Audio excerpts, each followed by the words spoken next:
Assalamualaikum warahmatullahi wabarakatuh. Saya Salsabila Jadwiningrum dengan NIM 20130161155 dari kelas Farmasi Umum C 2020. Di sini saya akan menjelaskan mengenai materi tentang mutu simplicia dan ekstrak tanaman obat.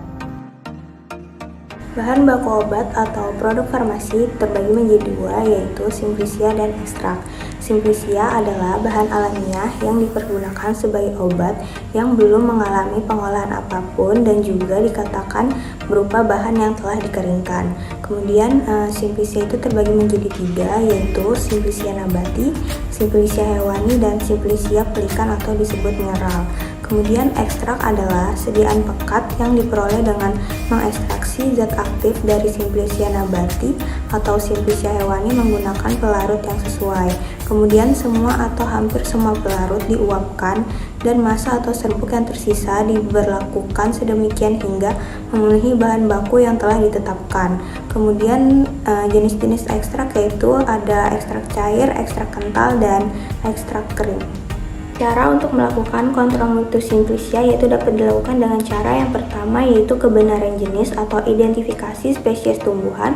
Itu dapat dilakukan dengan cara parameter makroskopis, yaitu mendeskripsikan morfologi dari simplicia tersebut.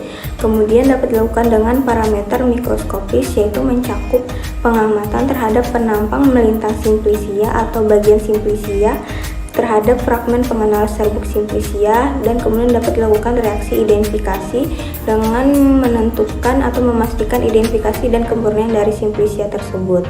Kemudian yang kedua itu dapat dilakukan uji kemurnian, yaitu bebas dari kontaminasi kimia dan biologis, yaitu tidak selalu memperoleh simplicia sepenuhnya murni. Bahan asing yang tidak berbahaya dalam jumlah sangat kecil pada umumnya tidak merugikan, yang kemudian harus bebas dari serangga, fragmen hewan atau kotoran hewan, kemudian tidak boleh menyimpang bau dan warnanya, kemudian tidak boleh mengandung lendir dan cendawan atau menunjukkan tanda-tanda pengotoran lain, kemudian tidak boleh mengandung bahan lain yang beracun. Kemudian yang ketiga yaitu aturan penstabilan, yaitu meliputi wadah, penyimpanan, dan transportasi. Untuk pengawetan, simplicia nabati boleh diawetkan dengan penambahan kloroform, karbon tetraklorida, etil noksida, atau bahan pengawet lainnya yang cocok, yang mudah menguap dan tidak meninggalkan sisa. Kemudian wadah dan bungkus yang baik, yaitu tidak boleh mempengaruhi bahan yang disimpan, baik secara kimia, fisika, tertutup baik, dan rapat. Untuk penyimpanan itu harus dihindari dari cahaya dan penyerapan air. Kemudian yang keempat yaitu simplicia sebagai bahan dengan kandungan kimia yang bertanggung jawab terhadap respon biologis, yang artinya harus memiliki spesifikasi kimia, yaitu informasi, komposisi, atau jenis dan kadarnya. Syarat baku simplicia yaitu yang pertama, kadar air tidak boleh lebih dari 10%, yang kedua, angka lempeng total tidak lebih dari 10, angka kapang dan kamet tidak lebih dari 10, mikroba patogen harus negatif, dan kemudian yang terakhir yaitu aflatoksin tidak lebih dari 30 bagian per juta. Faktor yang mempengaruhi mutu ekstrak itu ada dua, yaitu ada faktor biologi dan faktor kimia. Untuk faktor biologi yaitu yang pertama ada bahan asal tumbuhan, kemudian ada identitas atau spesies dari tumbuhan tersebut, kemudian lokasi tumbuhan asal yaitu seperti lingkungan, tanah, dan atmosfer. Kemudian ada periode permanenan hasil tumbuhan, yaitu di mana dimensi waktu terkait metabolisme pembentukan senyawa terkandung. Kemudian ada penyimpanan bahan tumbuhan, yaitu berpengaruh pada stabilitas bahan, dan kemudian ada umur tumbuhan dan bagian yang digunakan. Untuk simplicia dari tumbuhan hasil budidaya dipengaruhi juga oleh proses GAP atau Good Agricultural Practice. Kemudian untuk simplicia dari tumbuhan liar dipengaruhi juga oleh proses pengeringan yang umumnya dilakukan di lapangan.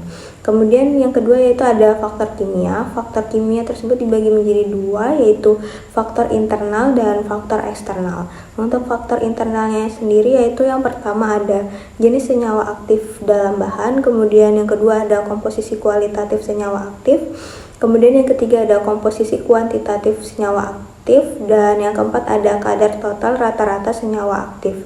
Kemudian untuk faktor eksternalnya yang pertama ada metode ekstraksi, Kemudian yang kedua ada perbandingan ukuran alat ekstraksi, yaitu seperti diameter dan tinggi dari alat tersebut.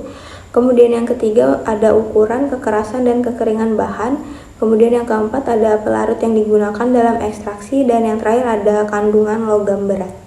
Parameter spesifik untuk ekstrak yaitu pertama ada uji identitas. Uji identitas yaitu meliputi seperti deskripsi tata nama, bagian tumbuhan yang digunakan, dan senyawa identitas. Kemudian uji yang kedua yaitu uji organoleptik. Uji organoleptik meliputi penggunaan panca indera untuk mendeskripsikan bentuk seperti padat, serbuk, kental, dan cair, kemudian warna, bau, dan rasa. Kemudian yang ketiga ada uji kandungan kimia untuk menentukan memberikan gambaran awal jumlah senyawa yang terkandung.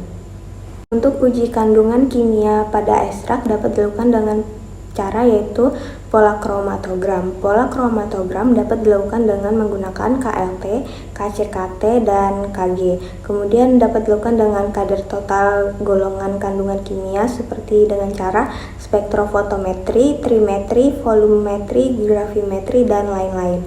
Kemudian yang ketiga dapat dilakukan dengan kadar kandungan kimia tertentu, yaitu dapat dilakukan dengan senyawa identitas atau senyawa kimia utama atau senyawa aktif, dan dapat dilakukan dengan densitometer, KG, dan KCKT. Sekian penjelasan dari saya, kurang lebihnya mohon maaf. Wassalamualaikum warahmatullahi wabarakatuh. Terima kasih.